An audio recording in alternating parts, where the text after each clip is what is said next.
India news Hindi के प्यारे दर्शकों, आज हम ट्रेमेंडस पर्सन धांसू हस्ती अपने इस कार्यक्रम की इस कड़ी में आज जिस धांसू हस्ती से आपकी मुलाकात कराने जा रहे हैं, जिस ट्रेमेंडस पर्सन से आपकी मुलाकात कराने जा रहे हैं, वो नाम किसी जानकारी का मोहताज नहीं है देश और दुनिया में। वो उत्तर प्रदेश पुलिस के 1988 बैच के आईपीएस ऑफिसर हैं, जिन्हें बहुत तेज़ तर्रार हम लोग जानते हैं कि वो बहुत तेज़ तर्रार ऑफिसर हैं, श्री आनंद कुमार साहब। आज वो डीजी जेल हैं उत्तर प्रदेश पुलिस में। आज आपको रूबरू कराने में श्री आनंद कुमार जी से सबसे पहले इंडिया न्यूज़ हिंदी की तरफ से सर आपका बहुत बहुत स्वागत है। धन्यवाद आपका सर। सबसे पहले सर, आपने पढ़ाई जो है मुझे पता है कि दिल्ली से की थी, हंसराज कॉलेज से। उस समय का कुछ एक्सपीरियंस है सर? कॉलेज के तो बहुत सारे एक्सपीरियंसेस हैं और ज़्यादातर मीठे ही हैं। खट्टे अनुभव तो कॉलेज के दिनों में बहुत कम होते हैं और बहुत बहुत बहुत ही मैं कहूँगा विविड मेमोरी है कॉलेज की, और इतने सारे एक्सपीरियंसेस हैं कि उनको शायद इस छोटे से इंटरव्यू में ठीक है सर, एलेबोरेट करना उचित नहीं होगा। लेकिन कॉलेज इतना ही मैं कहूँगा कि कॉलेज का अनुभव भी बहुत ही सुखद एक्सपीरियंस था और एकेडमिकली भी बहुत फुलफिलिंग था। सर आप एमए करते ही सीधे सर्विस में आ गए आप, उसके बाद सीधे आईपीएस में आपका सिलेक्शन हो गया, सिविल सर्विस में आए आप और सिलेक्शन हो गया, और उसके बाद से सर आपकी जो यात्रा है वो बिना विवादों के, बिना किसी विवाद के और निरंतर चलती रही। और जहाँ तक मुझे पता है कि आपको राष्ट्रपति जी के 6 अवार्ड मिल चुके हैं। किसी अधिकारी को मैंने 6 अवार्ड लेते हुए तो नहीं देखा है उत्तर प्रदेश पुलिस में। बहुत कम शायद ऐसे लोग हैं जिन्हें 2, 3, 4 अवार्ड मिले, लेकिन आपको 6 अवार्ड मिले। इस पर सर आप बताएं। ईश्वर की कृपा है कि अपना करियर जो भी काम किया मैंने अपने इस 32-33 साल के अनुभव में सर्विस के दौरान, उसमें कोई विवाद नहीं हो पाया। ये भगवान की कृपा रहती है। हम लोगों ने अपना दायित्व का निर्वहन अपनी पूरी निष्ठा और पूरे मनोयोग से किया है, और शायद उसी का नतीजा ऊपर वाले ने दिया है कि महामहिम राष्ट्रपति जी का गैलेंट्री अवार्ड से लेकर के और भी कई मेडल्स मिले हैं मुझे। माननीय मुख्यमंत्री जी द्वारा भी 2 उनके स्तर के मेडल मिले हैं। तो मैं अपने आप को भाग्यशाली मानता हूँ, और ये ऊपर वाले की मेहरबानी है, ऊपर वाले का आशीर्वाद है जिसका ये नतीजा है। सर कुंभ के दौरान, कुंभ जो हुआ था पूरे विश्व में उसकी चर्चा हुई थी, और कुंभ के दौरान आप ही उसके सारे सर्वे सर्वा थे। उसके बाद माननीय मुख्यमंत्री जी ने आपको अवार्ड दिया और बहुत खुश हुए। मुझे पता है उनके शब्द जो हैं बहुत अच्छे थे आपके विषय में।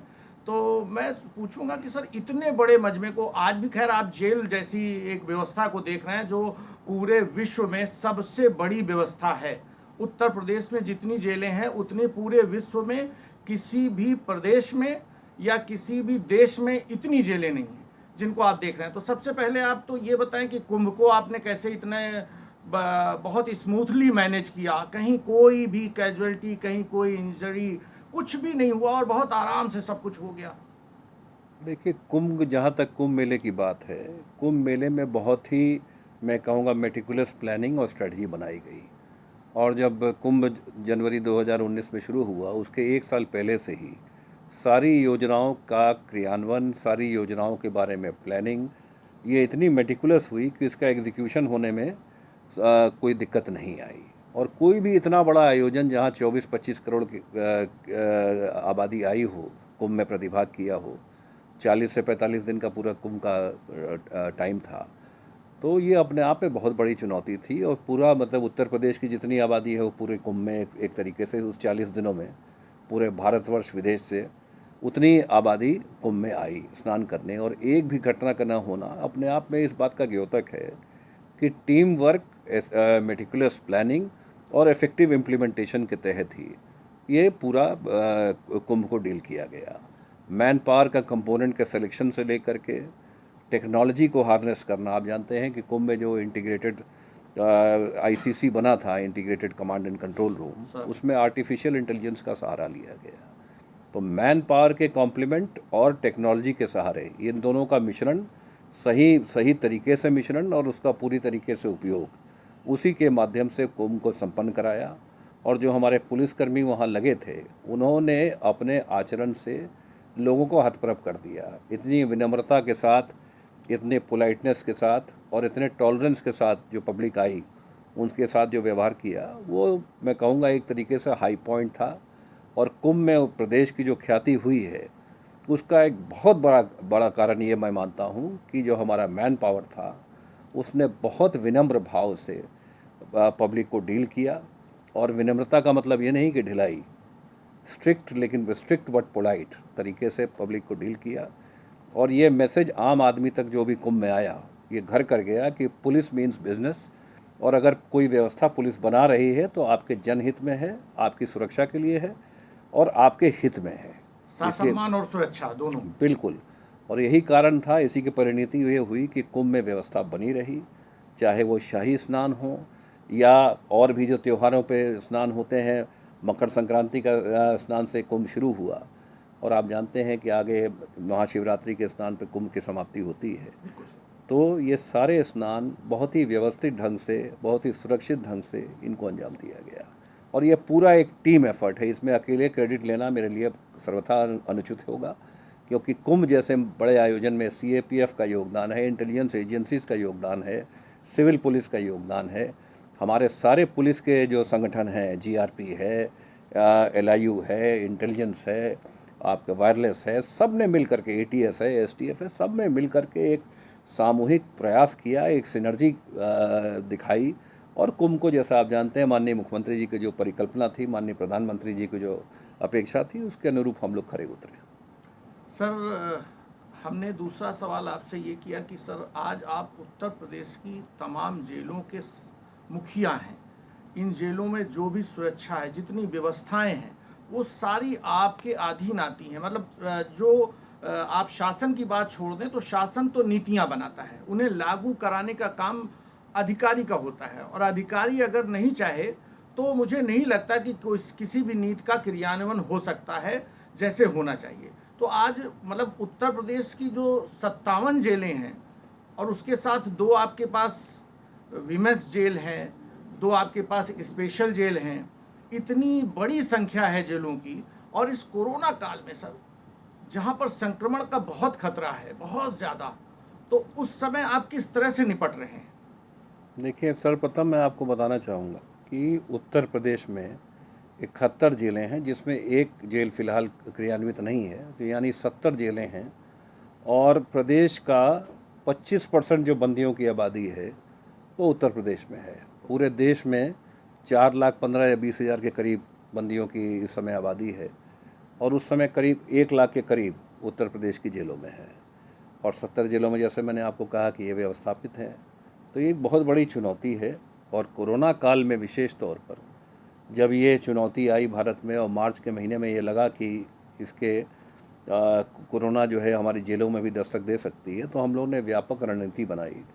और व्यापक रणनीति के तहत स्पेशल टास्क फोर्स का गठन से लेकर के बंदियों के एक पर्सनल हेल्थ रिकॉर्ड बनाया और बंदियों में जिसमें सिम्टम्स थे उनको आइडेंटिफाई करके आइसोलेशन सेल बनाए।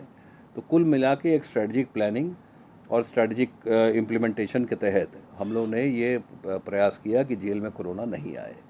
और आज तक भी मैं कहूँगा कि जेलों में, हालांकि कोरोना हमारे जेलों में आया, लेकिन आज की स्थिति ये है कि हमारी परमानेंट जेल में एक भी केस नहीं है। यद्यपि बीच में हमारे करीब 15 केसेस थे जो एक्टिव थे, वो सब ठीक हो गए हैं। और जो अस्थाई जेलें हैं सर? और अस्थाई जेलों में आज हमारे 15 ऐसे बंदी हैं जिनमें संक्रमण है और वो उपचार उनका चल रहा है। लेकिन जो परमानेंट जेल है उसमें आज की डेट में एक भी बंदी या एक भी हमारे जेल का कर्मी इस समय कोरोना से ग्रसित नहीं है, जो हमारे लिए संतोष का विषय है।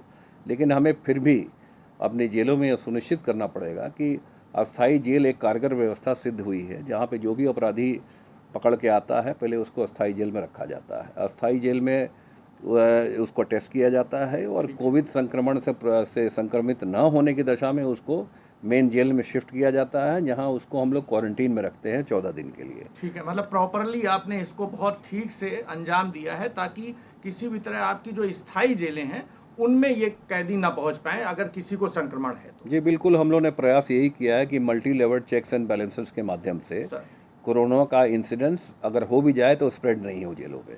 और यही कारण है कि हमारी जेलों में यद्यपि कुछ केसेस जैसे मैंने आपको बताया, कुल मिला के अगर देखा जाए तो 28 केसेस अभी तक हमारे बंदी और हमारे कर्मचारियों के हुए थे, लेकिन वो सब ठीक हो गए हैं।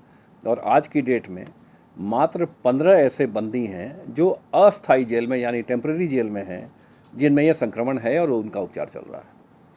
बहुत अच्छा सर। अब आपसे मैं ये सारी बातें तो हो गई सर, जो ऑफिशियल थी, आपने अपने कामों के बारे में बताया। आपका सर शुरू से रुझान था क्रिकेट की तरफ, आप शुरू से क्रिकेट खेलते थे और बहुत एक्टिव थे क्रिकेट खेलने में। यहाँ क्रिकेट का शौक़ रहा है मुझे, और क्रिकेट का मैं यूपी आईपीएस टीम से करीब 10 साल शुरू के 89 से लेकर 99 तक यूपी आईपीएस टीम से भी खेलता रहा हूँ 10 साल। उसके बाद जैसे जैसे उम्र बढ़ी तो क्रिकेट का शौक़ थोड़ा कम हो गया, उसकी जगह गोल्फ ने ले लिया। फिर आप गोल्फ खेलने लगे। और अब मैं यूपी टीम से गोल्फ खेलता हूँ, और जो ऑल इंडिया पुलिस टूर्नामेंट होता है गोल्फ का उसमें जाता हूँ, रिप्रेजेंट करता हूँ, और प्रयास यही करता हूँ कि यूपी टीम को अच्छा स्थान दिला सकूँ। मेरी शुभकामनाएं हैं सर कि हमेशा आप अच्छा ही करते रहें। दूसरा सर, एक आपके बारे में ये भी पता है कि आप बहुत मतलब संगीत के बारे में भी आपकी बड़ी रुचि है। किशोर कुमार को आप बहुत फॉलो करते हैं बचपन से। आपके कुछ गीत हैं जिनको लोग बताते हैं कि आप उन्हें गुनगुनाते रहते हैं। तो एक तो वो बताएं कि किशोर कुमार आपको शुरू से क्यों पसंद आए और आप उनके गीत गुनगुनाते हैं। क्या कभी ऐसा मौका आपको या खुद लगा कि मैं उधर जाऊं, उस तरफ अपने आप को आजमाऊं, ऐसा कभी सोचा क्या आपने? तो ये तो मैं नहीं कह सकता, लेकिन किशोर कुमार का मैं फ़ैन बचपन से रहा हूँ, और समाउ किशोर कुमार की जो मैं कहूँगा वर्सेटाइलिटी थी गाने की, सर और जो रेंज था उनका, सर उसका कोई मैच नहीं था। गुड। और चाहे वो स्लो नंबर्स हों या पेपी नंबर्स हों या किसी प्रकार के भी हो, किशोर कुमार के जो वॉइस मॉड्यूलेशन थी उसका कोई मैं सानी नहीं मानता हूँ, और इसलिए उनका मैं फ़ैन हूँ। और आज भी उनके पुराने उनके गाए हुए गाने सुनने का शौक़ ज़्यादा है, गुनगुनाने का भी थोड़ा बहुत शौक़ है। तो ये है कि एक पास टाइम है, एक हॉबी के रूप में इसको मैंने रखा है। म्यूज़िक बहुत बड़ा है, एक मैं कहूँगा कि पुलिस की नौकरी में आप ज़्यादातर काफ़ी आपको तनावपूर्ण नौकरी है और कई चुनौतियां आपके साथ रहती हैं, तो म्यूज़िक आपको रिलैक्स करने में बहुत मदद करता है। और मैं समझता हूँ इसी कारण से म्यूज़िक का शौक़ जो है धीरे धीरे नौकरी में आने के बाद भी वो पनपता रह गया, क्योंकि music is a great soother. तो मेरा यही मानना मतलब आज भी हम ये कह सकते हैं कि संगीत आप में जिंदा है। संगीत बिल्कुल जिंदा है, आपकी बात एकदम सही है। तो दूसरा सर, आप अपने आप को बहुत फिट रखते हैं, आज भी बहुत वर्कआउट करते हैं, मुझे पता है। और साथ में आप गार्डनिंग भी करते हैं अपने घरों में। अपने घर में जब भी आप यहाँ रहें या अपने पैतृक आवास पर रहें, तब भी मैंने सुना है कि आप गार्डनिंग करते हैं, गुनगुनाते रहते हैं और वर्कआउट बहुत करते हैं। ये खेलने कूदने का शौक़ शुरू से रहा है, इसमें कोई शक नहीं है, और वर्कआउट करने का प्रयास करता हूँ। समय के अभाव में ये बहुत नहीं हो पाता है, क्योंकि बहुत लॉन्ग वर्किंग आवर्स हैं, तो बहुत रेगुलरली नहीं हो पाता, लेकिन फिर भी प्रयास करता हूँ। गार्डनिंग का जहाँ तक शौक़ है, ये ज़्यादा मेरी पत्नी का शौक़ है, जो कि थोड़ा बहुत जो मुझे उनके साथ रहने से थोड़ा बहुत इंटरेस्ट आया है, लेकिन मैं अपने आप को इसमें बहुत ज़्यादा लिप्त नहीं कर पाया हूँ।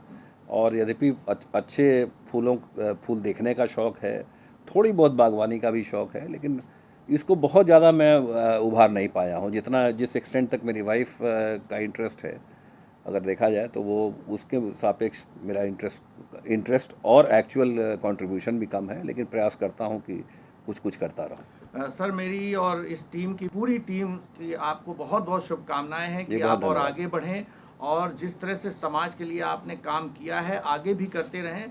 बस सर, आखिरी में मैं चाहूँगा कि अगर आप किशोर कुमार की एक छोटी सी लाइन गुनगुना दें, सिर्फ एक छोटी सी लाइन।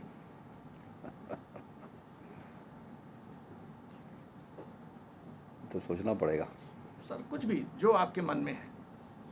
गुनगुना देता हूँ। सर, मुसाफिर हूँ यारों, ना घर है ना ठिकाना, मुझे चलते जाना है, बस चलते जाना। बहुत खूब, बहुत खूब। तो इंडिया न्यूज़ हिंदी के प्यारे दर्शकों, आज आप आनंद कुमार उस तेज़ तर्रार ऑफिसर आईपीएस ऑफिसर से मिले, उनसे रूबरू हुए और आपने उनके कुछ मार्मिक क्षणों को भी सुना और उनका गुनगुनाना भी सुना। मैं ये कह सकता हूँ कि गाने के मामले में भी वो बहुत अच्छे हैं। जिस तरह से उन्होंने अपनी पुलिस सर्विस में समाज के लिए बहुत बड़ा बड़ा योगदान दिया है। कुंभ जैसी व्यवस्था को बिना किसी एक कैजुअलिटी, बिना किसी एक इंजरी के, बिना किसी अव्यवस्था के, उनका ये कहना कि सब लोगों की मिली जुली जो सेना होती है उससे काम होता है। लेकिन मुझे जहाँ तक महसूस होता है कि जब तक सेना अधिकारी में वो पावर नहीं होता है, सेनाएं कुछ नहीं कर पाती हैं। मेरी आगे भी आप लोगों से किसी धांसू हस्ती के साथ, किसी ट्रेमेंडस पर्सन के साथ मुलाकात होती रहेगी। आज के इस ट्रेमेंडस पर्सन प्रोग्राम में, धांसू हस्ती प्रोग्राम में हमारे साथ जो ऑफिसर हैं श्री आनंद कुमार जी, ये बहुत इतने इनके बारे में शब्द नहीं हैं क्योंकि इन्होंने बहुत सारे काम किए हैं और मैं और सारी टीम और आप सब लोग इनकी चीज़ों को सुनेंगे, इनकी बातों को समझेंगे तो मुझे लगता है कि आपके जीवन में आगे का नया जो भी रास्ता होगा वो आपको तलाशने में आसानी होगी। इन्हीं शब्दों के साथ आप सबको बहुत बहुत धन्यवाद। नमस्कार।